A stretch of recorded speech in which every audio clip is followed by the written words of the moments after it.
ശരിക്കും പറയാലോ, അനുമോളോട് ഭയങ്കര സഹതാപം തോന്നുവാണ്.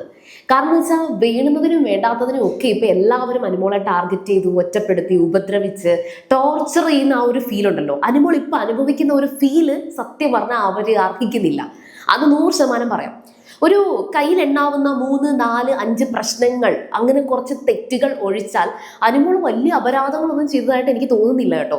കാരണം അനുമോളുടേതായ റിയൽ ആയിട്ടുള്ള, ഞാൻ ഓൾവേസ് പറയാറുണ്ട്, അനുമോളുടെ സ്വഭാവം റിയൽ ആയിട്ടും അങ്ങനെയൊക്കെ തന്നെയാണ്. അനുമോള് ഒരുപാട് റിയാലിറ്റി ഷോകളിൽ പോയിട്ടുണ്ട്. അവിടെ അനുമോൾ എങ്ങനെയൊക്കെ നിൽക്കുന്നു അതുപോലെയൊക്കെ തന്നെ ഇവിടെയും അവർ പ്രത്യേകിച്ച് വലിയ സ്ട്രാറ്റജി ഒന്നും കാണിക്കുന്നില്ല. ഓരോന്നിലും പെട്ടുപോകുന്നതാണ്, പെട്ടുപോയി കഴിയുമ്പോൾ കയ്യിൽ നിന്ന് പോകുന്നതാണ്.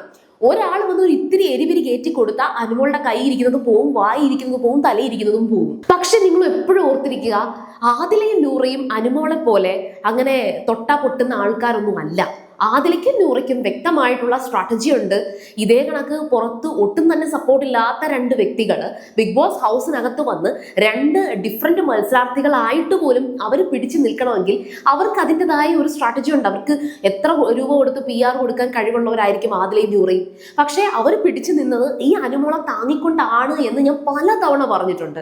അനുമോളുടെ സപ്പോർട്ട് ഉണ്ടെങ്കിലേ ആദിലയ്ക്കും നൂറയ്ക്കും പിടിച്ചു നിൽക്കാൻ പറ്റത്തുള്ളൂ. അവർ അനുമോളെ സ്നേഹിക്കുന്ന, അല്ലെങ്കിൽ അനുമോൾക്ക് കൊടുത്തിട്ടുള്ള, അനുമോളെ സപ്പോർട്ട് ചെയ്തിട്ടുള്ള നിങ്ങൾ എത്ര പേര് ആദിലയ്ക്കും നൂറയ്ക്കും ഇതേ കട്ട സപ്പോർട്ട് കൊടുത്തിട്ടുണ്ട്? അവരുടെ വീഡിയോസും പട്ടാ ഗേൾസ് എന്നൊക്കെ പറഞ്ഞ് നിങ്ങൾ ആഘോഷിച്ചിട്ടുണ്ട്. ചിന്തിച്ചു നോക്ക്. അതാണ് ഞാൻ ഓൾവേസ് പറയാറുള്ളത്. അതിന്റെ ഈ ബിഗ് ബോസ് ഹൗസിനകത്ത് ഫ്രണ്ട്ഷിപ്പ് ഇല്ല. ഇപ്പോ ലൈവിൽ ഒരു വലിയ വഴക്ക് നടക്കുകയാണ്. സത്യത്തിൽ ആ വഴക്ക് വളരെ വളരെ നിസ്സാരം, ചീപ്പായിട്ടുള്ള, ഡേർട്ടി ആയിട്ടുള്ള ഒരു വഴക്കാണ്.